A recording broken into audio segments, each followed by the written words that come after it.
Amber, you and I have talked several times about how you started Eventure HR. Can you kind of fill me in a little bit on some more detail? What made you get into human resources? What was the first thing that clicked in your mind to say, this is what I'm made for? I was on maternity leave, and after I helped a family member back when, I realized that there was a need because not all business owners have the opportunities to be knowledgeable in my area of expertise. So a family member came to you for help? Yes. Can you tell us a little bit about that? So he was stuck because he was given a workers' comp audit. And during his time in construction, he only knew everything about building houses and nothing about the paperwork side of the business. And he ended up just giving me all access to his data, and we naturally just jumped right in. I helped him work through all the construction data, the payroll information, and classified everybody appropriately according to what the job function that they were doing.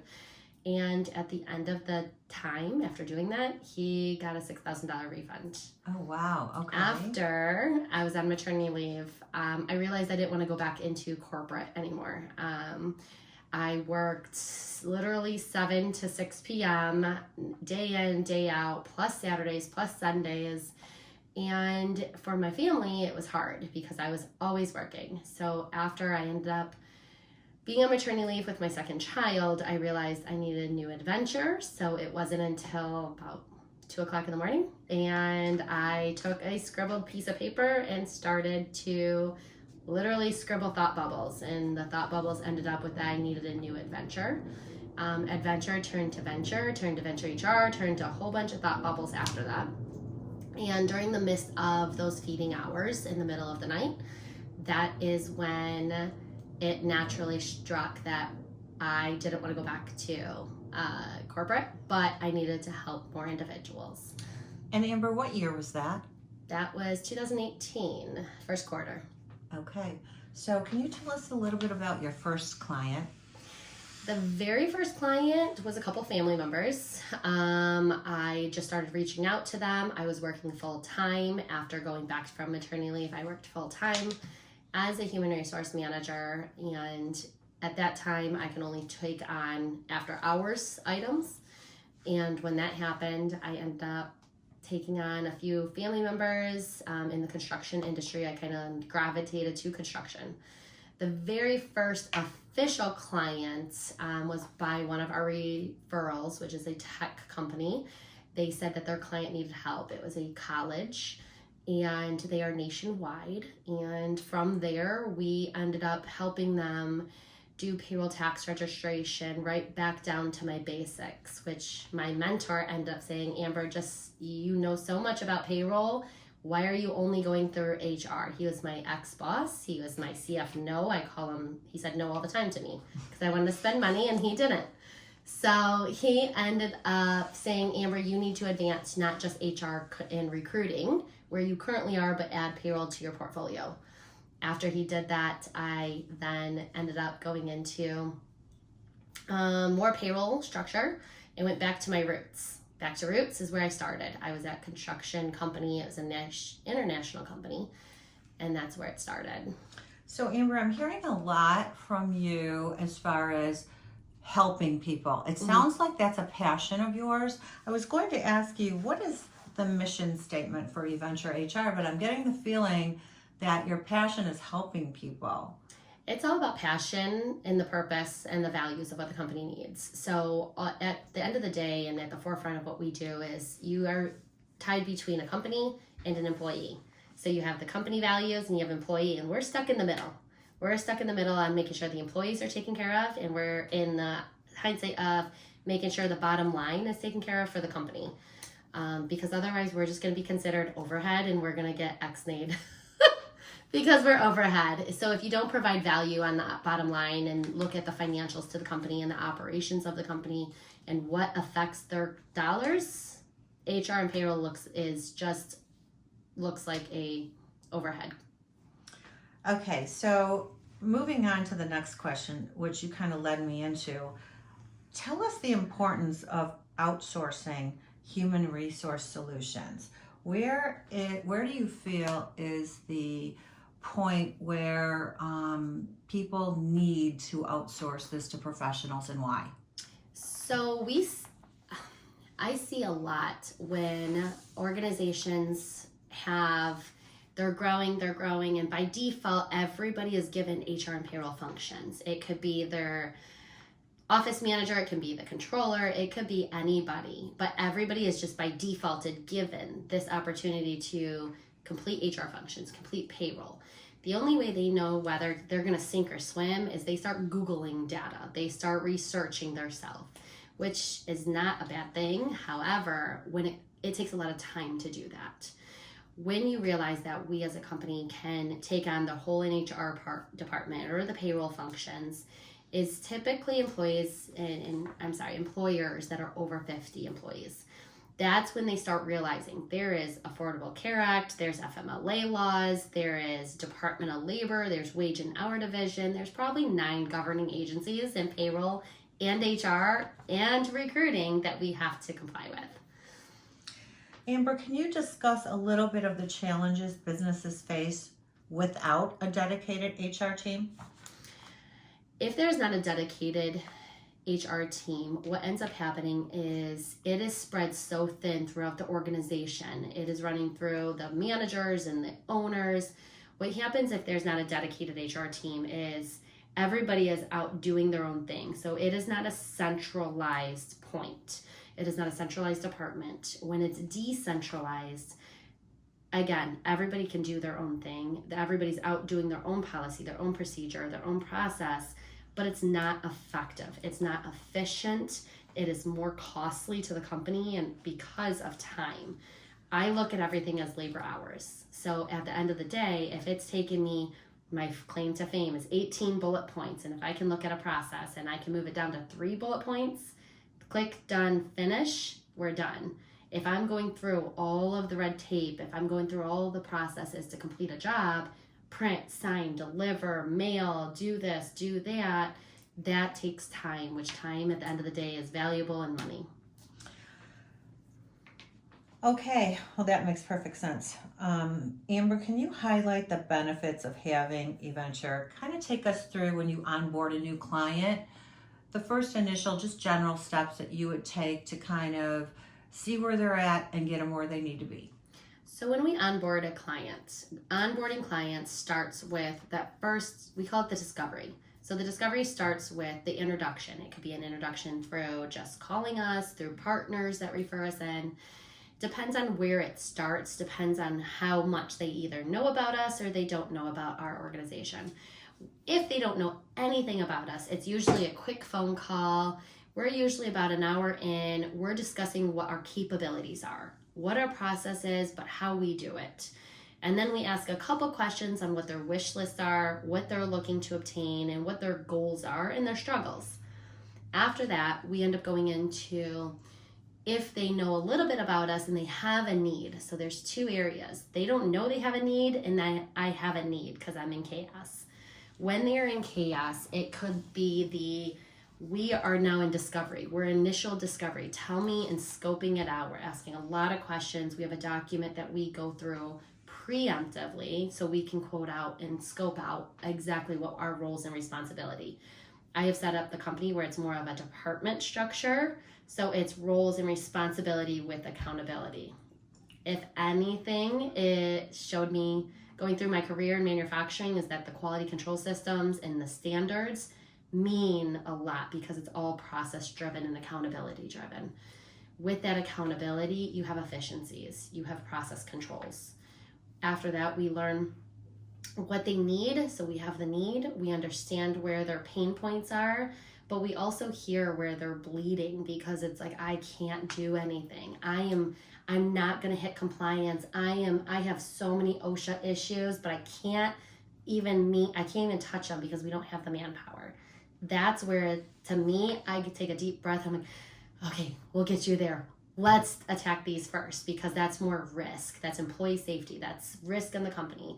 You have to tie those in first. I always say, it's the big glacier and we got to chisel everything away. But what is the issue that is going to cause the most damage to an employee or to the employer? and let's attack that first. And then we start chiseling it away. So it can be a longer term, or we call it chaos coordinating. All hands on deck. Let's fix this because it's such an issue. And that's fine. We do very well. The team is outstanding. Is it our ideal situation? No. But the team is really good at chaos coordinating. Okay, wonderful. So it sounds to me like you have a certain niche to your organization, which you embed yourself into your client's company. It sounds like you are actually part of that company when you onboard. Is that the case? We start becoming the company's main point of contact and work with them in and out.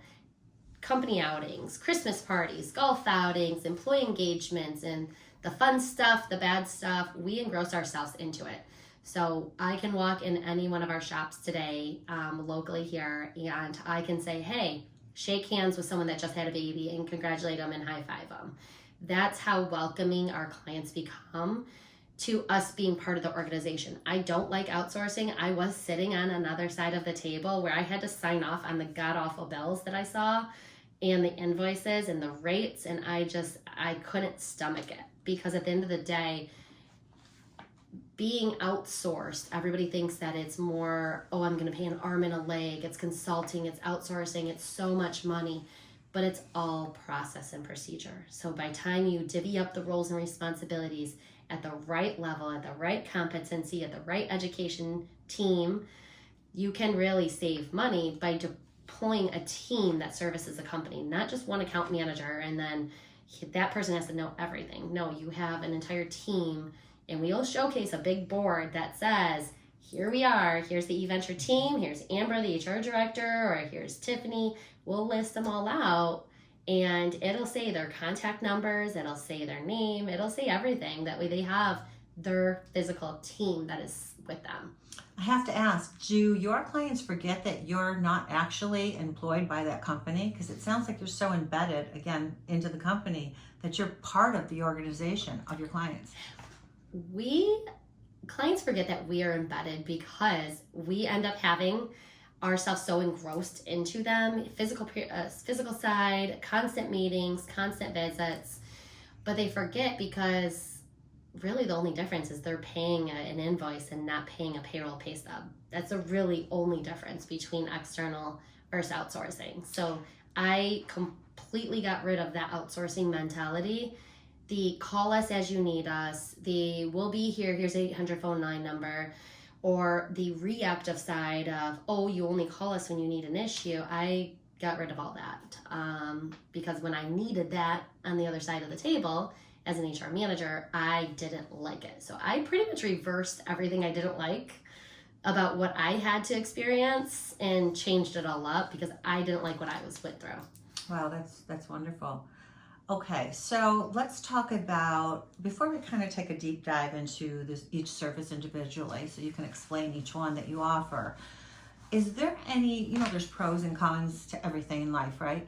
Can you kind of go through a short list of pros and cons for hiring eVenture HR versus doing it yourself in-house? What would you consider the major benefits?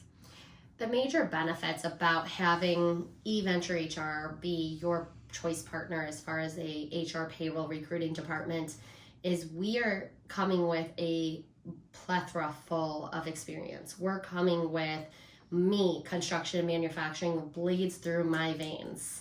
We're coming through another team member who bleeds property management, hospitality, lawyers and professional services. We're coming through another one that has completely training and development. That's all she breathes. We're coming from someone that only does payroll, but day in, day out, that's all she does. So our experience is, it's a whole SWAT team coming in as a fully experienced department where typically I would not know what I know if I stayed in my prior company. I would only be in my silo. I would only know what I know. But now that all this experience with all these clients are throughout the entire organization, you start experiencing different viewpoints. You start experiencing different ways of life. And that has exponentially helped all of the organizations, but different viewpoints throughout the organization. Okay, so the cons. What are there any drawbacks or cons that you feel would be the negative side to hiring a professional human resources and payroll company? When we look at potentially what the disadvantages or the cons could be in an organization about hiring a eVenture or any of the companies that are out there, because there's many across nationwide. Anytime I look at a con, I pretty much almost want to pinpoint it to, I want to say there's not a con or a disadvantage, because I see it in so many ways an advantage.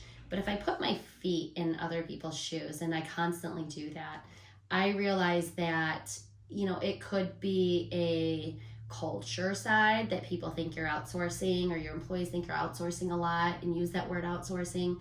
They think that they're not going to be attentive because they have so many clients. They potentially could think that there isn't enough, there's too much workload, that we wouldn't be able to handle it. That could be the potential con or the disadvantage about hiring a company like us. So that brings me to the question, is there a limit on what you can handle, or can you gear up for any size company? When we look at an organization, we can gear up, we can gear down. You're in growth mode, we can scale up with you. If you are in the decline mode, we can structure it so it's not stuck. At the end of the day, I'm the one that can say, hey, this is what we need to do. I can restructure you. I go to companies and say, you haven't used us as much as you should be using us. Let's restructure your scoping. Let's restructure your invoicing, because the last 3 months you have not used us like you said you were.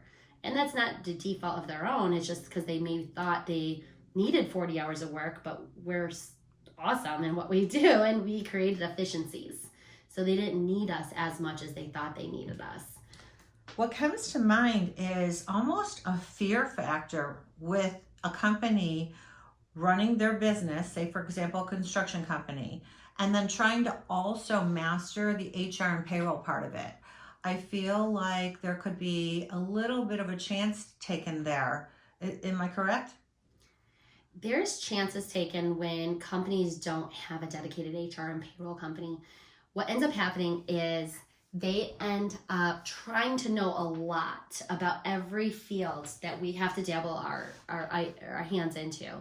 And I laugh because if I look at my roles and responsibilities list that I created, it's almost 300 lines, tedious lines, very, very granular pieces, even down to saying, happy birthday, John Smith, on a birthday card to prep it for an owner to sign if that's the culture.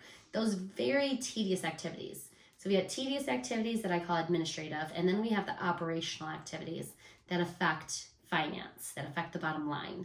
Then you have compliance governance. That's the issue where they think they're doing well, and what ends up happening is, on surface, it appears I'm doing well, and I'm doing the right thing, but under the table, it is not doing so well. It happens to be compliance issue, knock on the door, Department of Labor is scaling up, OSHA scales up, IRS scales up. You don't want to mess with any 3 of those agencies. So what ends up happening is, if you don't know enough about everything that happens in those 3 agencies, you eventually are going to get caught in a compliance issue. That ends up meaning thousands and thousands and thousands of dollars. When we don't know what we're talking about as business owners, I'm a business owner, so at the end of the day, you don't know everything about everything that you do. So I have to hire my professional CPA firm because I can't do that. Can I? I can't say I can't, because I can. However, I'm not experienced enough and knowledgeable enough to know every single line item that they have to deal with in that profession. Can I do IT? I can do a lot in IT, but am I the professional to handle IT? Absolutely not, because there's still some moving pieces that they have to handle that there is no way I would have ever known what they did without calling them. Same thing with accounting. There's so many facets of a business, And when it comes down to it, what I'm really good at is payroll and HR. So our team can handle that. And when I reflect on companies, business owners have so much to do, so many fires to put out. I like to position our department for our clients that they don't have to worry about the payroll and HR, the people operations, which is becoming the new HR, but the people operation side of the business. They don't have to worry about it. We're going to be proactive. We're going to make sure owner John Smith knows exactly what's going on, finger on the pulse. We're going to put all those pieces together as an octopus so we can effectively manage every piece of the people side of the business without saying, oh crap, someone just got a lawsuit because we didn't do something right, or we accidentally terminated someone that was in a targeted group, but we didn't know that, but I didn't like them. They had to go. So we help the companies understand and assist them because they are not the experts. They don't live it and breathe it every day. And if they do, amazing. I have a lot of business owners that know a lot about our field, and I commend them and high five them when I can because they know way too much about our field. Wonderful. Well, we could work together and be an ultimate team then. Okay, let's take a couple minutes, Amber, and I'd really like to take a deep dive into specific services and take about a minute each, where you can kind of give us a brief overview of what eVenture does with these services to their clients. So payroll processing and administration. Let's start there. Payroll processing administration ends up dealing with everything that goes along with you have an employee, you have to pay that employee by law. They don't work for free. I don't think anybody would want to work for free, but you pay that person by law. So that's the easy side of it. The complicated side is there's the IRS regulations, the fringe benefits, the W-2 requirements. If you have employee benefits, is it pre-tax? Is it post-tax? Do you have 401k and retirement? Is that a pre-tax, post-tax? Do you have Roth IRAs? There's so much that goes into all of this that we mitigate all of those processes. We sit there and go, okay, hold on. What do you mean you don't want 401k to be deducted from an employee's bonus? Hold on, pump the brakes. According to ERISA law and ERISA, we have to follow your plan guidelines. What does that look like? So when we look, and just because someone says, do not hold their 401k deductions from that, we have to stop and pause and ask a question. We have to say, what does your plan document say? What does your ERISA plan document say? What does your 401k summary plan description say? I want to know the definition of your compensation because that's compliance. Not just because somebody says, don't do it. Do not withhold 401k from the bonus. So when we do that, we stop, we think, we pause, and then we react to, let me see the physical documents because I want to know, especially if they're new customers, I want to know that you're effectively making sure the whole picture is there. I want to make sure that we're in compliance. I don't want to just check a box, and our team knows that. We don't just check a box to say, oh, it's done. We need to ensure you're in compliance. That's our job. Perfect. Let's talk a little bit about certified payroll reporting. Certified payroll reporting is complex, to say the least. It has everything to do with a company. Let's go back to my roots. A property restoration company that is international ends up having a government contract. There is contracts that say you have to report certain data, prevailing wages, hours. There's so much that goes into certified payroll reporting. If they get a government contract, sometimes it'll say you need to still report on these.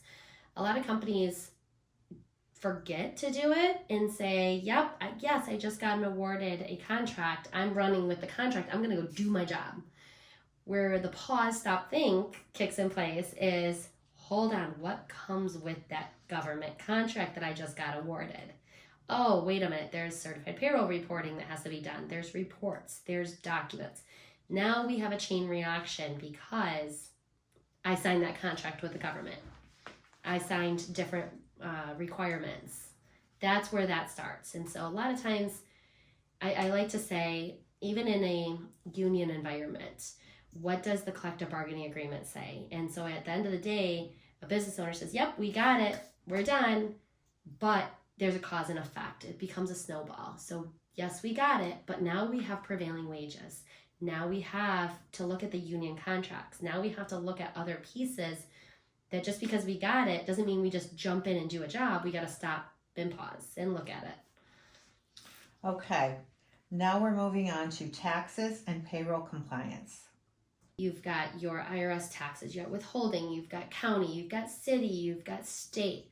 When it comes to reporting, some of the states require certain documents to be uploaded. Sometimes we have to go through the state and we have to say, hey, this is what the wages are. Here's how many employees there are. Sometimes there's other census data that needs, like Bureau of Labor Statistics. Everything that's, voluntary, but at the end of the day, if you see the little script, it says this is mandatory, otherwise you're going to get a fine. You see that document, half the time I see company owners like, nope, I don't have to do it, it says voluntary. But at the end of the day, these are all the little pieces that add up, that all it takes is someone to call out and say you're not doing them, or what's going to happen is that someone's going to come knocking on the door and ask for proof and auditing. Okay, sounds scary. Let's move on to unemployment and tax registration. When a new employer starts in a new state, in the country, we get a lot of international clients, there is a tax registration that has to take place. So the very first time you employ somebody, we always say, give us about 4 weeks ahead of project when you're going to start that employee, because there is unemployment registration, there's tax registration for the state, there's withholdings. If you go into New York, Colorado, California, quite a few of the states, but if you go into any of the states that require additional beyond just state and unemployment, there's other requirements that you have to register for as an employer. So certain companies have to register for a licensing side. Think about the licensing side being the other side of the business. You got payroll data. You have to register for an account. So what happens is when you register for that account, the technology firms end up being able to fund your payroll and pay your taxes and pay and file the returns that have to be filed. You got W-2s, you've got quarterly taxes, you've got monthly reports. That all is the reporting side of the business. Again, it seems easy, like I just pay people, but you pick up that rock and you can understand, like, oh, I got to do this, and this. There's a lot. Okay, now moving on to HR services, talent sourcing and recruiting. Talent sourcing and recruiting ends up being more of, you have a need. So I always like to say, I call it the Manning list. So the Manning list is, in 2025, I know to effectively support operations, I'm going to need 3 people. And in this 3 people, I need a salesperson, I need payroll, I need an HR person. What ends up happening is you got to back up. So a couple months before that, you got to start that recruiting. You got to start with the job ads. You got to find and retain people. And you have to be able to identify the people that are going to be long-term.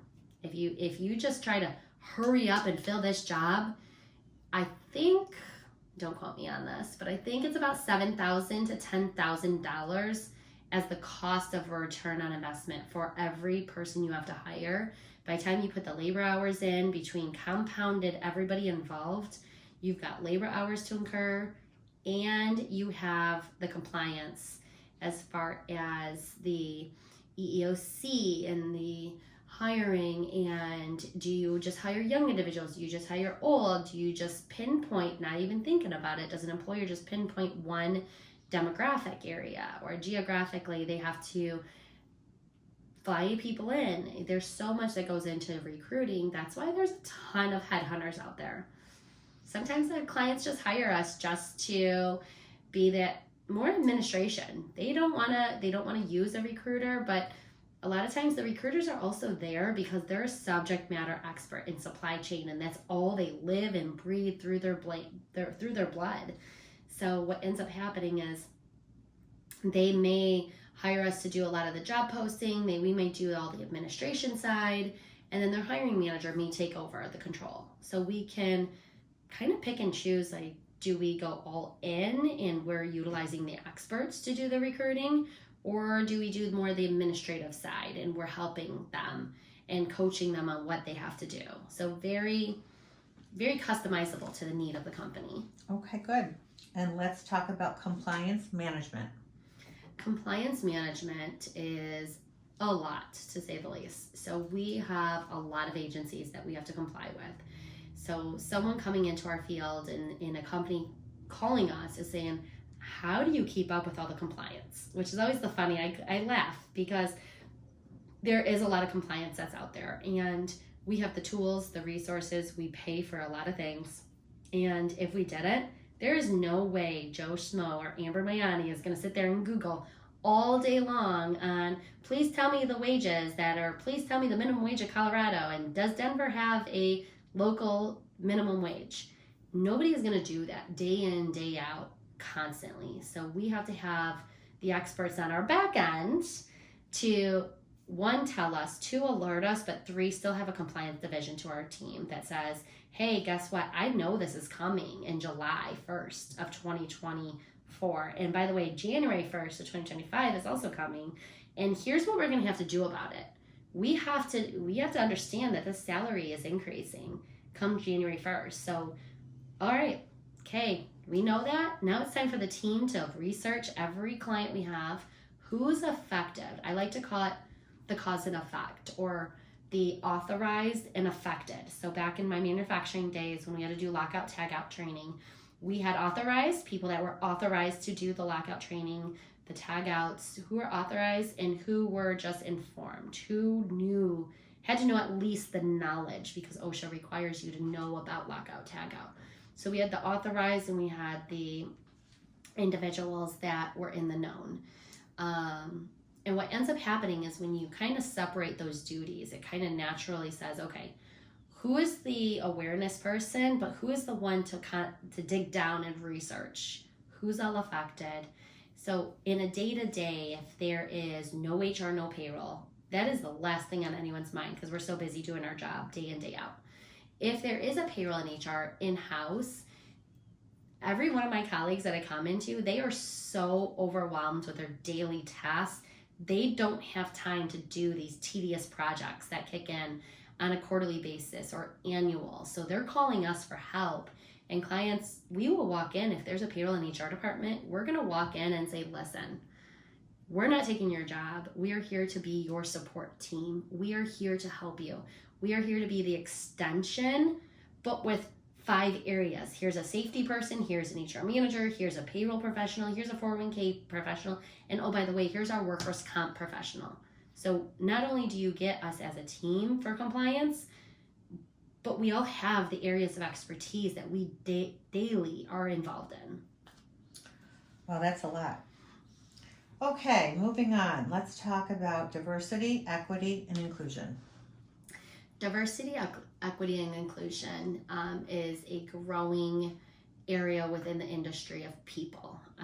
We all know we're living with many generations of people.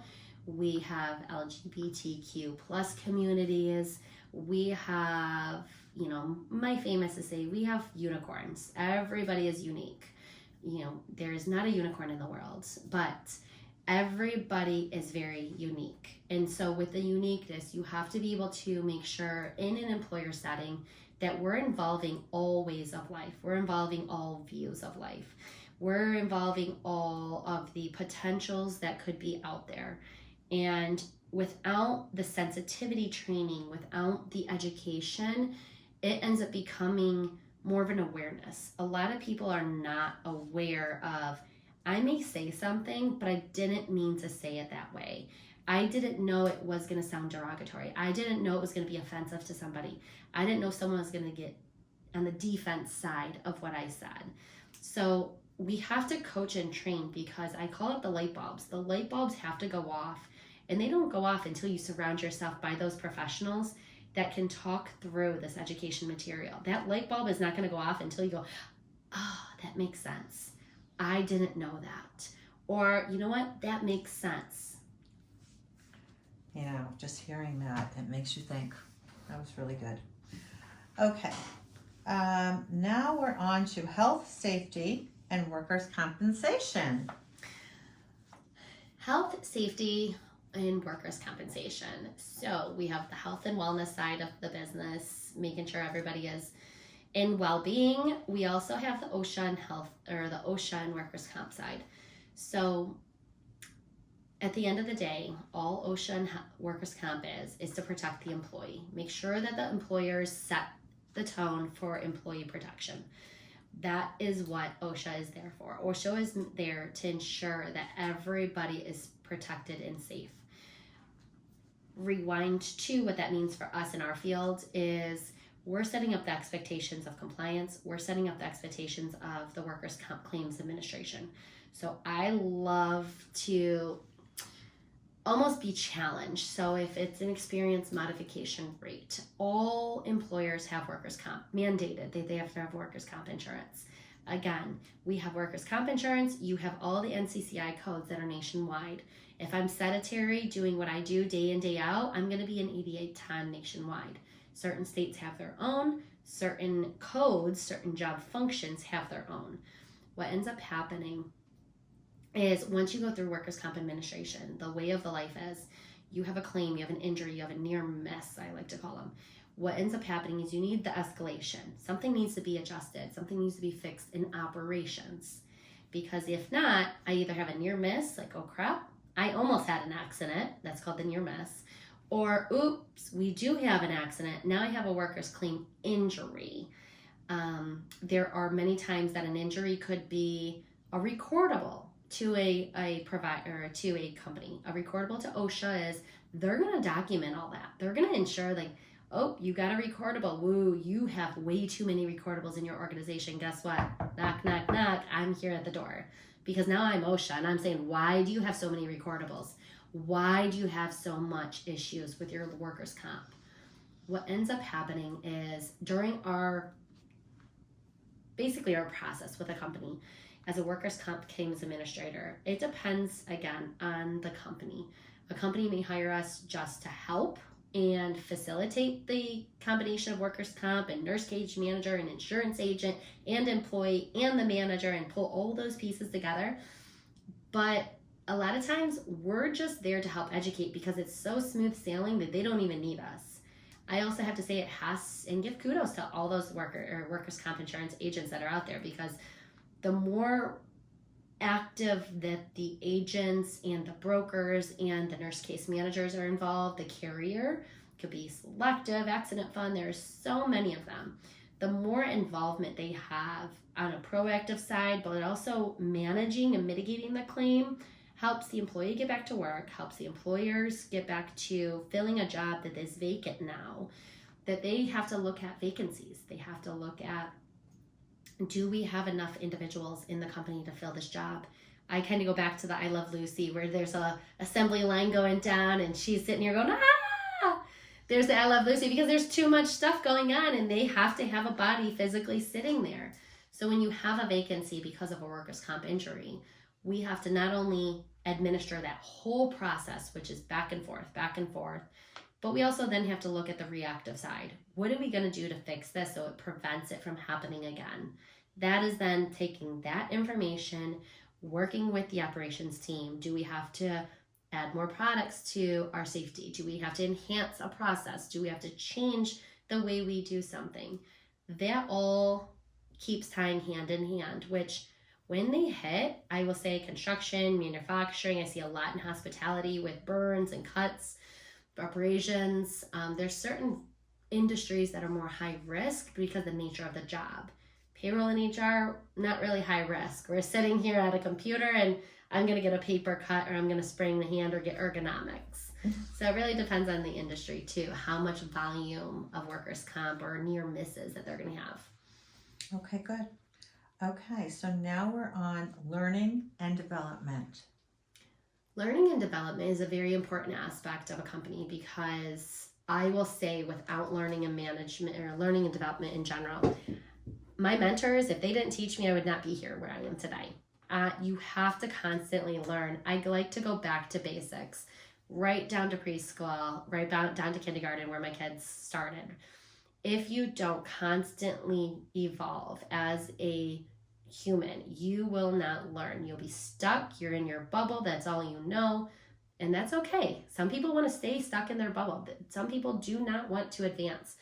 And that is perfectly fine. I love the fact that you align people in passion where they want to be. And if you align people in passion, it has longer retention for an employer. It has longevity for the employee. It has a sense of purpose for an employee. If an employee is just day in, day out doing whatever they do, it could be, I'll pick on a payroll. If we're just constantly plugging numbers away, but we're not advancing on our process, we're not looking at ways to better a process, the procedure, the regulations, you're just day in, day out, you become a hamster in a ball, is what I like to say. And when I was a hamster in a ball back in earlier days of my career, that's when the company started, because I needed a new challenge.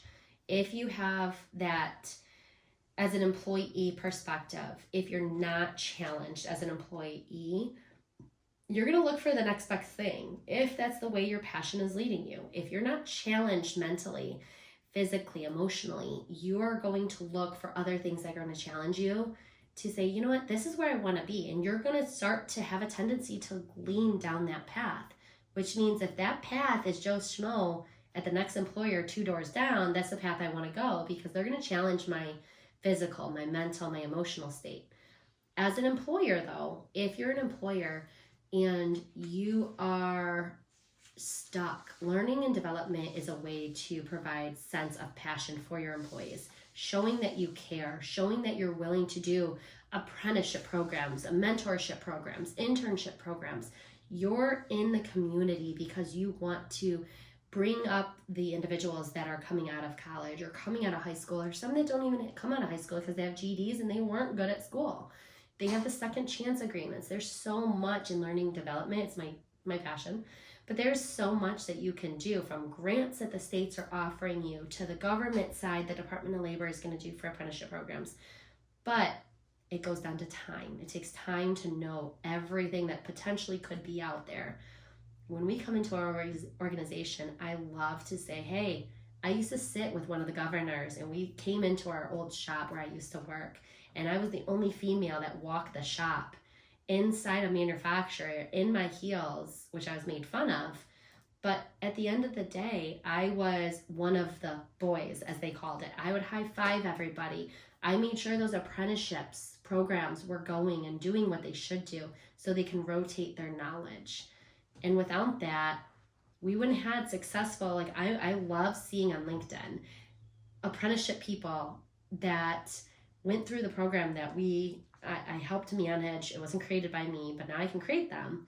But I helped manage those apprenticeship programs, and now I can see the employees, business owners, and they're making lots of money because the company invested the time and the money to advance them through the profession. And then we kept rotating. It was a cycle. We constantly had apprenticeship programs. You constantly look at workforce development. If you don't have workforce development, you're just going to keep hiring and turning over. And turnover is a very large dollar amount when it comes to the company. You have background checks, investigations, payroll and HR doing it. So investing the time in workforce and development and training and development becomes the culture of the company. It becomes more of the vessel that is feeding your pipeline, and you start creating those cycles, because guess what? There's a lot of people exiting and not a lot of people coming into the workforce. So true.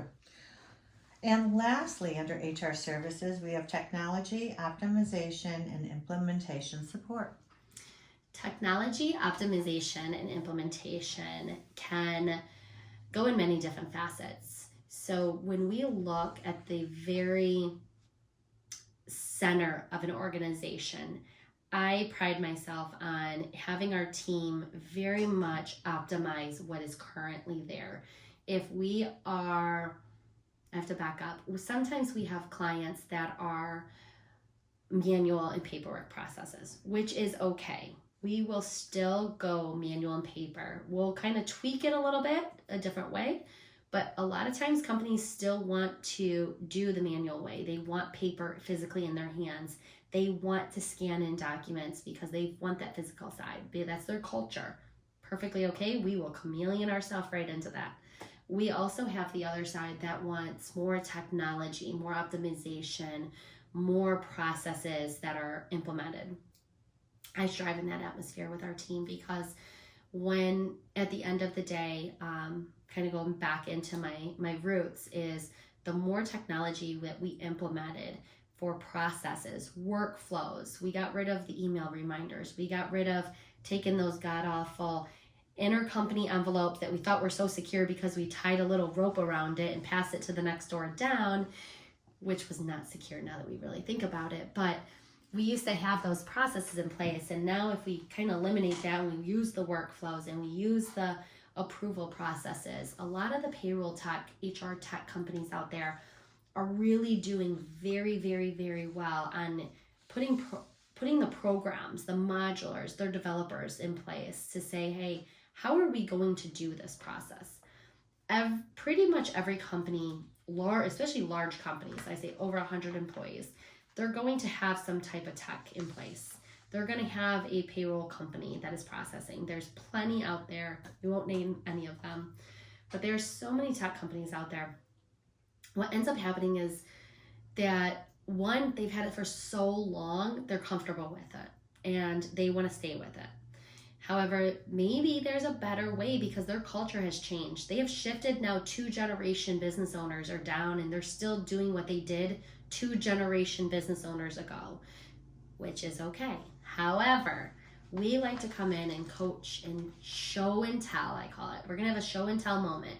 And I'm going to show you and I'm going to tell you how we can look at this in a different viewpoint. You know, they have all those point of views. You have all those social media aspects out there that are always saying point of view, point of view. We like to show our point of view, and only in the way to just educate. I don't care if they want to stay in the way they do. I don't really mind. I like to at least educate so they know, wait a minute, there's a different way to do this. Or maybe tech companies, every tech company has their niche. They can be very granular. They can have a lot of processes involved. Or maybe the companies that they have for tech are too big for them. We either get hired as optimizing, they already have it. So the optimization side is, I have tech, I don't think I'm using it properly. So what ends up happening is we like to investigate. We like to dig down and break the system without breaking it. We like to pretend hypothetically we're doing things, and we want to see if you're using it the way you should. We want to see, what are you paying for at the end of the day? Sorry to the tech companies out there, but I want to make sure that they are paying or they're using what they're paying for. And if they're not, let's utilize these tools that you already paid for. Don't recreate the wheel. Because if you're recreating the wheel, you're recreating processes and more labor hours. On the implementation side is they don't have the bandwidth to implement it. On implementation, we have to help them implement the process. The technology, we're very, very agnostic to technology. We have our favorites. I have my favorites. My payroll specialist has her favorites. We all have our favorites as far as the technology goes. However, we're agnostic all in all. We can dabble, give me about 30 minutes, and my team maybe 30, 45 minutes. Give us logins and we can figure out where the buttons are. We pretty much all tech is the same, just different functionalities, different ways to process something. Okay, well that concludes payroll services and HR services. So I want to move into, there's a certain amount of fear and consequences with not having the proper HR solutions. I want to talk a little bit about that, Amber, because I think that, honestly, I've heard the term, if you're not doing it right, you should be fearful, because that's how serious it could be for a business owner. So I want to kind of hear from you maybe some real world issues that you had to come in and solve, and maybe some, where you had a business owner that really had something in jeopardy because things weren't done correctly by the HR department, whether it be outsourced or in-house. So when we're in human resource, if you're not doing it right and you should be fearful, is because there are many pieces of HR that could jeopardize in end of the day, provide lawsuits. So in one of our scenarios, one of our clients ended up hiring us because they did not follow FMLA laws. They had a lawsuit because they didn't. FMLA is the Family Medical Leave Act, for those that don't know. But what ended up happening is, out of reaction, they had a huge lawsuit, about $178,000 worth. And it was a lawsuit because they didn't provide a Family Medical Leave Act for someone that was qualified, proved out to actually have it, and simply they didn't follow the process. They didn't follow the investigation side of it. They didn't follow the interactive side to talking with the employee, talking with the, ensuring all the documentation was there, certifying that as a true FMLA claim, FMLA leave of absence, and they were due to be in compliant with FMLA because they had over 75 employees at the time. 50 employees within 75-mile radius. But what ended up happening is that costed them $178,000 because they got sued. At this point, they didn't have employment practice liability insurance. So if they didn't have the EPLI insurance through their broker, they ended up having to pay that. So there goes a business owner having to pay out $178,000 to an issue that could have been prevented if they would have had someone that was knowledgeable when an employee said, I want to take an FMLA claim. If they had somebody that was knowledgeable, they would have prevented themselves from paying $178,000. And then if they had also someone else that was knowledgeable, we could have stepped in and said, hey, we recommend EPLI insurance for protection, whether it's a $5,000 deductible or a $10,000 deductible, some type of deductible. Insurance is there for a reason. We probably could have avoided that $178 if we would have had some insurance protection in the place too. Amber, it seems like when a company gets involved in a legal case or lawsuit, they don't hesitate to call their attorney to help them through it. But I'm wondering your thoughts on what do you think about why they don't take this as serious? Because to me, hearing you through this interview, there's some serious things that could happen. I mean, we've all heard even more than $178,000 lawsuits. Mm-hmm. It could put a company out of business. It could devastate a family or several families. So why do you think that, just your opinion as to why people don't take this as serious as calling an attorney for help when there's a legal matter involved? I think a lot of companies don't think to get in touch with an HR consultant for a lot of reasons. Is sometimes they don't think that we're as knowledgeable as an employment lawyer. Sometimes they don't think that they're just going to go right to an employment lawyer, which is fine, but we know a lot about the governance of the compliance side and the laws. And can I get you almost all the way there? Yes. Am I going to know every statute of the law, every single line item? There's probably thousands. I can remember when COVID laws came out. I can remember, the 500-page document. Secure Act 2.0 came out. I remember that was another 100 and something. There's pages and pages and pages galore because it's statutes. It's lawyer language. It is law binding agreements. And I think what happens is we get the skinny version. We can mitigate the skinny version. We can mitigate the summary version. What we were not going to know is the 500-page document and every single word that's in that 500-page document. Yes, an employment law attorney is going to know that. We partnered with employment law attorneys because if it gets too much, we call it phone a friend. I'm going to phone a friend and we're going to call the employment law attorney and say, this is a situation we've never had to deal with.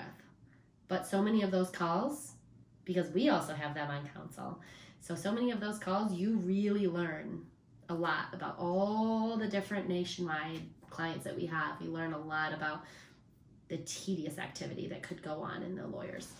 So while you're doing that, your clients are focusing on their business. So you basically take all that on yourself and concentrate on that side. It doesn't stop them. They just can push forward and run their business. That seems to me like a big plus. So when we have an issue with it, or when an employer has an issue, it ends up being a huge plus to the organization when we can take the burden on the issue that they have at hand. Anything people related, I call it people. Anything people operations, people side of the business, we can take that burden from them and tell the owners and tell the decision makers everything that they need to know every day if they want to, once a week. We start getting in a cadence what works for them. They want to call us up and say, hey, Amber, this is what I heard, or hey, Jackie, or hey, Shell, any of the team members. They can call the team members up and get immediate responses of what's going on in the pulse of the company without having to be granular, because I, again, back in the day, had to report to those that are, need to know everything every step of the way. It's almost ingrained in yourself to be like, I gotta tell them. Whether you read it or not, it's not my issue. But I'm gonna have the summary, we're gonna have the calls, I'm gonna make sure your finger is on that pulse. And if you get annoyed at me, just tell me to back up and say, too much Eventure. I only want to talk to you once a month. Does that ever happen? I have to ask. We do have clients that say too much. We don't want biweekly. We don't want as much information as you're telling us. Okay. Only tell us what we need to know when we need to know it, because we trust that you're handling it. Otherwise, someone's going to walk in my office and tell me you're not handling it. Oh, see, I like that. I like the fact that they trust you so much that they don't have to micromanage you. That says a lot about your company and you. Okay. Amber, can we take just a couple minutes and have you speak to actual testimonials or case studies showcasing the positive impact of Eventure services? Even the littlest situations or compliments, it would be nice to put that on in front of everyone. We have had so many heartfelt conversations with our clients, and what has been fun along the way since starting in 2018 is, even the one client, two clients that have went a different avenue and didn't retain us, it was heartfelt to hear that, Amber, thank you, because one client that did leave laughed and said, without you, your knowledge helped me save about $70,000, which almost paid for your bill for the year. And it was only because I saw insanity within this organization on how many hands were in the bucket just surrounding the topic of retirement. And because they had so many hands in the buckets, the way it was handled, there was a $70,000, it was a little more, but we'll just keep it simple, $70,000 savings by the time they just took our view as the company, and we said, hey, did you ever think about doing this? And when I consulted and I got the permission from the owner, and I said, hey, do you mind if I send this screenshot over to someone that is a trusted circle, trusted advisor in the financial world and retirement? And he said, no, go for it. The immediate text message I had was, that is highway robbery when it came to their plan assets and what they were paying for within their 401k plan, because the fees were so high that the respected individual and trusted circle said that is highway robbery. What I did from there is I turned my phone away and I said, here's your response. What do you want help with? And he started laughing. He's like, Amber, what did you just do? You just opened up a can of worms. And I said, well, I asked you for permission and you wanted a response. So at that point he laughed, but we started taking the changes to look at the entire. He interviewed financial advisors, the record keepers did their jobs with the financial advisors, and all in all, it ended up creating, I want to say it was almost 4 or 5 hours worth of savings a week on process and accounting, because I like to partner with the finance team, but it saved quite a few hours in their team, and it saved hours on our team for payroll processing because everything was automated with their technology. It was a 360 integration. There was no manual uploads and downloads and doing all that. And then on top of it, it was the assets that they were paying for, and their BIPs is what it's called, that they end up having a lot of savings in. Wow. You're a wealth of information. Okay, let's talk a little bit about the challenge, state and multi-state reporting and compliance. Multi-state reporting and the compliance side is when you have let's say I'm domiciled in Florida, and I have employees that work through Georgia and Alabama and Tennessee and Texas and California, because my salesperson is a rock star and is over in California. There's so much requirements that go into just those states alone that require you as a employer to do the registrations, to do paid sick leaves, family medical leaves. There are attributes of the states that say, please report this document or data within the agency or the states. So when it comes to multi-state reporting, you have a company that is used to just operating in one state specifically. And then we start advancing, because ever since COVID, if COVID taught us anything, is that we can work from anywhere a lot of times. Skilled laborers, they can also work. They can work in Florida, they can work in Tennessee, they can work anywhere. What ends up happening is there's so much that goes into the reporting, the compliance of the payroll documents, and just the processing of the laws. Who gets voting leave rights? Who gets jury duty leave? Who is paid for voting when we have the politics going on?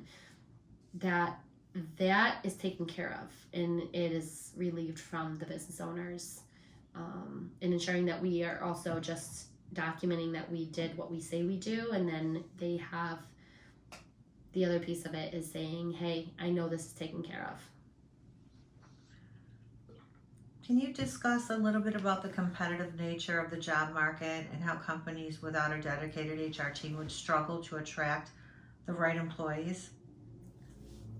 Attracting the right employees and the retention of the workforce in the job market is also an interesting topic, because we like to say our claim to fame is one of our employees ended up recruiting a top shelf chef. Say that 3 times. But a chef was retained and recruited by TikTok. It seems silly, but if you know anything about culinary arts, you understand that they're going to be praised, and they're going to look at how I'm going to take a picture of everything I do, because I'm so into what I do. It's an art. Chef is an art. Chef has passion as well. Chefs have passion. And what ends up happening is we followed in the general geographic area that our client was in. Our team followed TikTok and said, wait a minute, this chef kind of matches the feel and taste and vibe of what our client needs. Let's keep following him. And we followed his posts, and we did a direct message to that client or to that chef. And we just said, hey, we have an opening that our client has. She's looking for a chef. She's down in Greenville, South Carolina, and we ended up just following the path. So recruiting goes in many facets, and I believe that if you don't have the expertise in the company to handle the recruiting facets that are out there, there's so many ways now to social media investigate, because we don't call it social media stalking. So there's social media investigating to find out where people are working, and Boolean searches that are out there, and AI is the topic of discussion. There's so many tools out there that I'm not going to tell you about, but there's so many tools out there that individuals like us that have expertise in it, that live, breathe it, and have passion to research and constantly dig down, we end up finding new ways. We end up finding ways to work with our partners that also are subject matter experts in these certain fields, and saying, hey, I have a job opening, but guess what? Do you have anybody that fits this bill or fits the bill? What ends up happening is it's all your social circles. So my social circle is only as good as me. My other social circle is as good as they are. And once you constantly span those social circles, it becomes that more powerful. So when an employer has just one recruiter or someone just doing day in, day out, and all they know is to post on Indeed, that's all they know. Nobody is coaching that person. We can come in and coach that person. I've had our recruiting manager come in and coach recruiters in-house and say, hey, show me what you're doing. It's, again, that show and tell. Show me what you're doing, and let me show you what I've experienced. Not tell you what to do, but let me show you what I have done, and it's going to help you. We've had a humane society reach out to us up in Upper Michigan and said, hey, you worked for us in the past. It was actually our very first client. She just called about a month ago. Very first client we did a project for, and she said, Amber, you and your team did so well. I need your help. We're releasing our executive director, but we also need help with recruiting. But we are a nonprofit. We don't have it in our budgets to pay the direct hire fees that recruiters are asking for. What can you do to help us? Our team educated her on tools that can be used that are new today. Our team helped her with the job postings. Our team helped her put a marketing feature together to say, hey, this is what we're offering you as an employer of choice, basically. And she did that for all, like, maybe it cost $600 because we went hourly and we were just boom, boom, boom. She didn't have to pay that huge fee, which a nonprofit doesn't have it in the budgets. They're $990s. They're trying to keep budget low because donors are doing what they do because they're a nonprofit. Well, I think this is the part of you that, bringing back to earlier in this interview, where I mentioned that I do feel that sense that you like to help people. So just the fact of basically knowing that the majority of your clients are medium to large size companies, and the fact that you would still help a nonprofit or a small business, it really shows what kind of person and passion you have for this industry. The purpose and passion really go hand in hand, and it actually makes me tear up a lot because at the end of the day, you know, like I kind of go back to the roots. Like, we didn't have a lot of people in my personal life that could help financially and could help just where we needed to go. Like, it was fun for yourself. It's like the wolves out there. You're like, good luck. And I still can look back into like earlier days in childhood and even college and high school, and without the mentors and without people helping me along the way, there would be no way we are here with the born third child that I have, sitting here helping everybody that we can, you know. So we want to make sure as an organization that if they need help, we're going to help. If we call it projects. We just had a project client come through in Chicago, and you know what? I reached out to the staff. I said, here's the need. Let's look at the review. Do you think we can make this happen with our given workload? And it may be a one-off, 2, 3, 4 hours. That's it. But a lot of times my team is going to say, yes, Amber, let's make this happen. At the end of the day, I'll end up bonusing the team and saying, hey, thank you for making that happen to help this client. Here's a gift card. Well, that again shows you as a person and the way that your cultures that you've developed for this company. Okay, let's talk about the challenge of PTO and medical leave management. Can you highlight some of the complexities of managing employee absences, especially when it comes to medical leave? When we have a leave of absence and medical leaves, what ends up happening, I call leave of absence almost like medical, you've got personal, and you have workers' comp. They're all leave of absence. The management of a leave of absence ends up really putting a burden on the culture, or I'm sorry, not the culture, but on the employer, because what ends up happening is, again, it's vacancy. Vacancy creates chaos because someone else has to fill that job. When an employee needs help, you have so many moving pieces. I go back into the day, and my example would be when my grandmother was passing away. My mother was a quality control manager, and at that point, she had to manage my grandmother being on hospice and had to have leave management. The HR manager at that time, who was kind of helping me because I was in my intern side, he just, yep, you're good, bye. Well, what wasn't happening is that the communication in between the employee, my mother, and the HR manager wasn't there. So what happened is my mom didn't need to take off a full 12 weeks of FMLA. She could come and go. She needed what's called intermediate leave of absence. She had to be there for the hospice. She had to be there for certain things. And so what happened is my mother was able to do that. But what they didn't have is that interactive conversation with the employee to understand, wait, she's still available. She just has to be able to have the freedom under the FMLA protection to go help and mitigate those doctor's meetings and mitigate all the appointments that she may have had. Or me going on maternity leave. Example, going on maternity leave, you have certain doctor's visits you have to do. And, if for us women, if you're more high risk, you have more doctor's appointments. So you have to mitigate that management of an employee coming and going, which, depending on your role in a company, could be a production side, it could affect operations, it could affect sales, it could affect accounting. What ends up happening is that you have to then look at it and say, ooh, all right, John Smith is going to be out for 3 days. Who's covering John Smith? And now we have to manage his workload to what else is out there. What I do see a lot is that companies will, I have the analogy all the time is volleyball.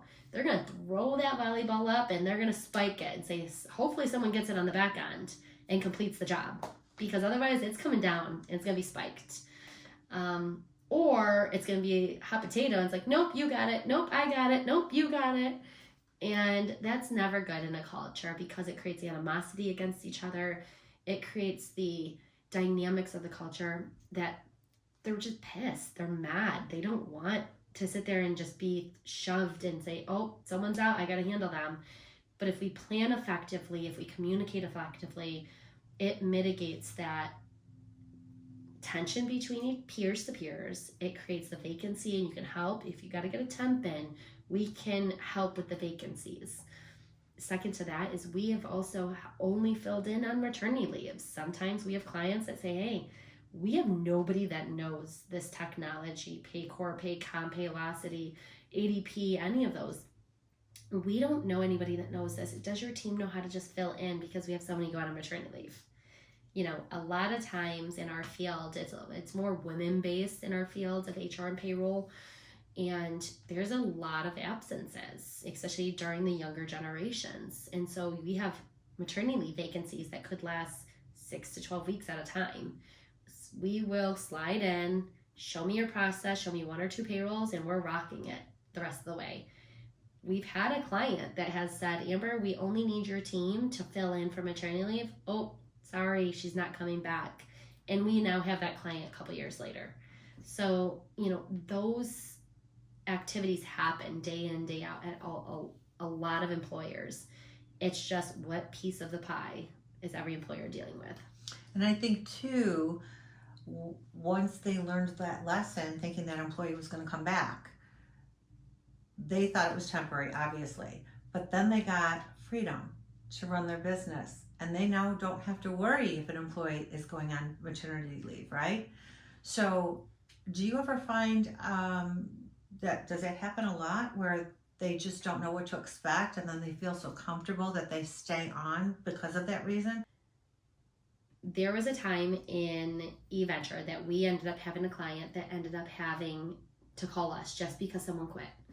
And we got a call from the tech partner, and Sarah says, Amber, I have a client, their payroll person is quitting and nobody is cross-trained in our tech, in their process. Can your team do this? My immediate calls, hold on, let me call you back. Hey, can you guys handle this? Yes. All right, team can handle it. What do we got? I'm gonna put you in connection. What ended up happening from there is the clients, fast forward, we're 4 months in, current date as of May of 2024, we are currently still working with the client, and it started with just a knee-jerk reaction that someone was vacating and quitting, and they didn't have enough time to backfill. And we are now creating very solid processes, very solid structure, working day in, day out. I just traveled there with 2 of my staff members just last week, and we ended up sitting down, a big powwow, their HR team, us, their executive team, and we're saying, all right, throw it all on the table. Let's go through the pains, the aches, the wish list. What is taking so long? And little things we found is employees were still having to change their own direct deposit, or HR was changing employees' direct deposits.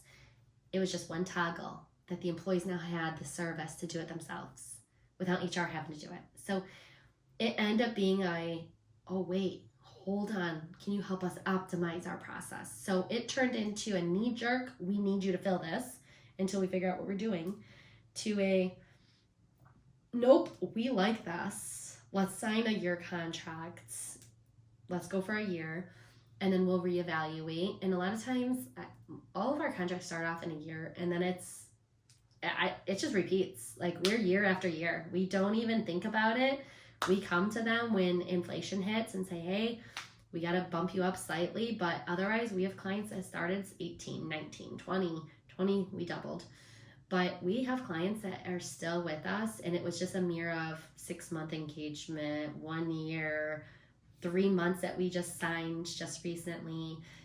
But it happens to be like the constant, wait a minute, we have that need, we see the value, and it's not that expensive compared to if I had to have 2 or 3 hires full time, because they may not need 40, 80, 120, 120 hours invested between hiring 3 people. We're able to get 3 different functions, and we may be able to do it in 100 hours. That's the value and why we stay on board with clients, but also why clients come to us and say, we need you, knee-jerk reaction. Oh, by the way, can we keep you? And then at that point, when they have to keep us longer, we end up building our team ourselves. What level do we need? Who do we have to hire? And we're constantly networking. We're shaking and baking, who knows who. And the minute we have a need, I always say, I'll call you as soon as we have a need. As soon as we have a client, I'll call you. And we're thankful we have quite a few of those I'll call yous on the back burner. Wonderful. Okay, the next challenge I'd like to talk about, managing employee relations and satisfaction. Amber, can you describe a scenario where unresolved employee conflicts or dissatisfaction led to a toxic workplace environment, negatively impacting productivity and morale? When you have workplace harassment, employee relations, that creates conflict in an organization. It creates, I always go hypothetical, because, not even hypothetical, I go back to the situations that we've already been through, not even trying to make up our own, because they're real life examples. But we had an instance where we tracked time too, because we labor cost everything, and just the code harassment costed the company almost 110, I think it was 109 hours for the month. There was investigation with the employee. There was investigation with the employee's spouse that was not working there. There was investigation with said individual that had an affair with someone. There is a said individual that got involved because the manager was alleged issues. By time 7 people are interviewed, then you go back and then you investigate the team. Then you look at surveillance, if there is any at the company. And you're going through all of this information, done, said and done, all the investigation, the interactive conversations that are happening. It was a very long invested hours. It created turnover in the departments, because if they didn't get the way they saw after the investigation was done, they turned over. They said, I'm out. That's not the way I thought this was going to go, and they'll leave. If it's not in favorable of a certain viewpoint, then you have the drama, the issues, the escalations. But then, it's kind of when you got a family feud. You get in a family feud with your family member. Half the time you shake it off, no big deal. I got in a fight with my sister. But then a couple weeks down the road, it still kind of comes up and it still surfaces because we just put it at bay. What's going to happen is you're going to fight again. You're going to get irritated, and it just becomes almost like a virus within the company. It becomes like a germ that is constantly repeating, and it's constantly there until we attack the issue at hand. And every time there's hostility, we've been in situations with big franchises that we've worked with that we're having to call. We're dealing with franchises that have 16, 17, 18-year-olds that are working there. We have to protect them because we also are intertwining them with older generations. And, as raw as it can get, you have flirtation that is going to have. For my first time ever in 2022, we had to create a fraternization policy. Talk about something going back to a Society of Human Resource Management and saying, let's see if there's templates out there going back and digging, and by the time you put a couple of us HR professionals together, we're like, all right, we got a sound policy. This is what we're coming up with, because we just never had to deal with it. And it's, once you are put in a certain situation, and we have to educate employees and educate the managers, like no fraternization, no intertwining levels of business. You're in this level, you're in this level, you're this age, you're this age. Like, it happens, unfortunately. And the fear factor is we have to mitigate it before it becomes an issue, before you're calling the police, before, when you have multi-generations, you have such a dynamic age gap between everybody that now you have parents involved, now you have police involved, now you have lawyers involved. Like, it becomes so messy that I have to say 1 month costed about 109 additional hours just because of that. And with this said client, we have our salary per month, and then we have the protection of if we go over, then it's X amount per month. That was a huge bill, and I called the owners once I saw the hours kind of spiking up there, and I was like, just to let you know, this is invested. We got 3 of our HR professionals. Like, this is invested time, because it's sensitive to the time too. You can't let this thing go for 2 to 3 months when it comes to hostility and harassment and workplace violence. You have to attack it. And what's going to happen is if you don't attack it within that week, so now it's all hands on deck. Okay, you investigate.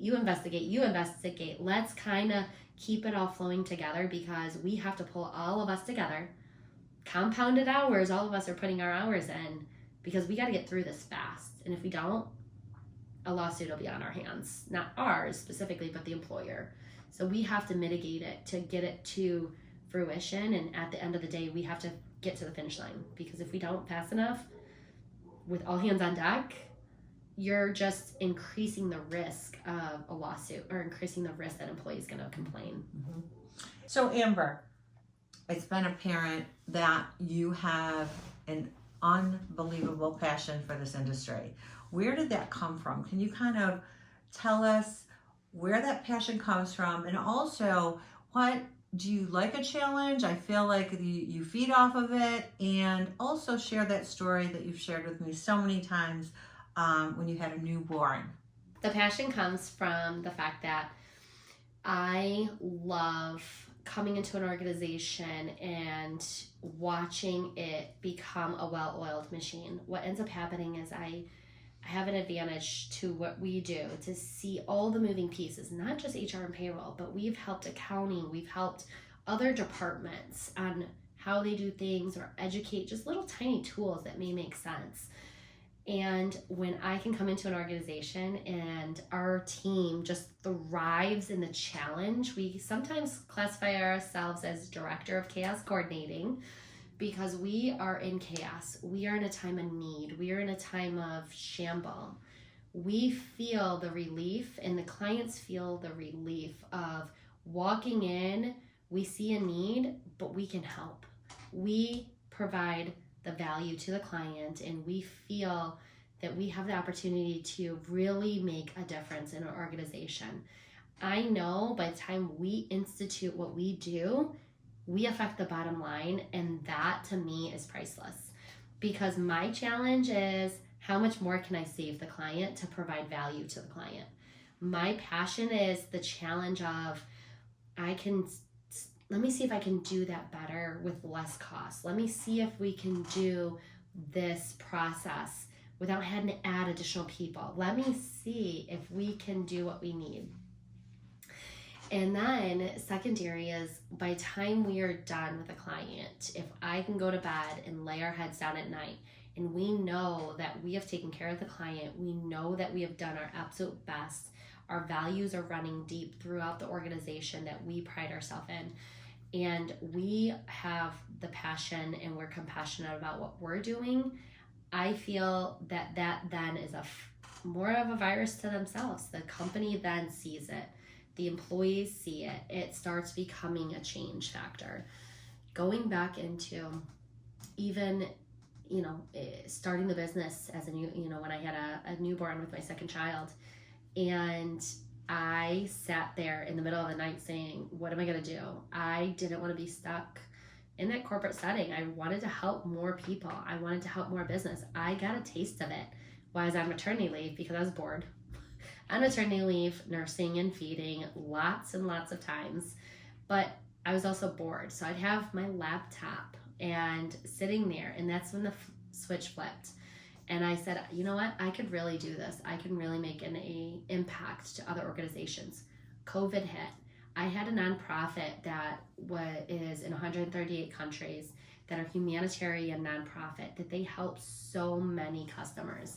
And I can recall a family member asking me, telling me, why are you in the middle of Detroit? Like, what are you doing, Amber? You don't need to be down there.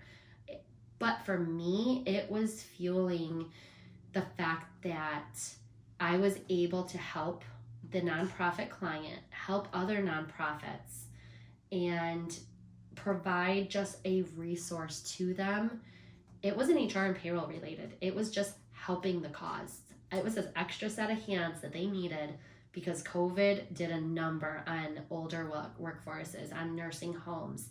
So I was the video girl on the back end doing videos. I jumped in wherever I could because I know I could do other things minus HR and payroll.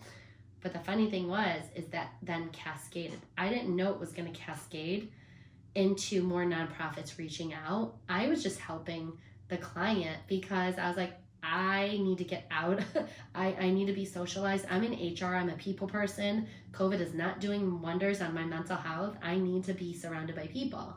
If that meant I was going into the city in the heart of Detroit to help and to be an extra set of hands passing food out to the elderly is because they needed support, that's what I did. I just rolled up the sleeves. If that meant I was driving across town 3 hours to get the mask savers and everything to pass out to our local communities, that's what I did.